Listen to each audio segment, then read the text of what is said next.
Good day to brothers and sisters. Today, Han Long is going to share and read a story picked from Master Cheng Yan's book, A Steady Heart and Steady Practice. Stories for Living a Good Life. Page 81. Broadening our hearts to make way for others. If we can learn to open up our hearts, our whole world will open up. It will be neither too vast nor too narrow. Our hearts must be accommodating as the vastness of space, which is able to contain all sentient beings in the world. Heaven and earth contain myriad beings, whether they are sweet smelling or foul, good or bad, are all included. It does not matter whether they are in crowds or dispersed. Our external condition do not fundamentally affect the capacity of our hearts, which can be opened to be as vast as the earth and the sky.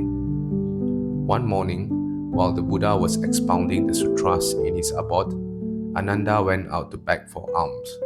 When he entered the city, he saw that many people had risen early to go to the market. Some were selling things and others were shopping. Some were bartering, and performers were making money to perform songs and dances. Passing through this lively space, he went over the performance stage out of curiosity. He heard the rumblings of gongs and drums and saw people singing on the stage. There were people playing flutes and others acting, dressed like military officers. Ananda laughed to himself, thinking that life itself was like a play. Then he went to the market to beg for alms. When he had received a healthy portion of food and was preparing to leave the city, he saw that the play had ended, leaving the market empty and silent. As he ventured further down the road, he saw a group of people crying. Looking carefully, he realized that it was the musician who had been playing on the stage. The person who had been dressed as a military officer now bitterly cried along with the others. After looking carefully once more, he realized that the strongest of the general he had seen on the stage has passed away. Ananda was taken aback. How was it that the man playing this military officer, who had appeared to be full of unconquerable bravery, could suddenly die such a short time later? Ananda returned to the abode and told the Buddha about the incident. The Buddha replied, "What is strange about this? I have seen things stranger than that." Ananda asked, "What is it that you have seen?" The Buddha explained, "One day, I had also gone out to beg for alms and walked through a lively square where I saw a play being performed.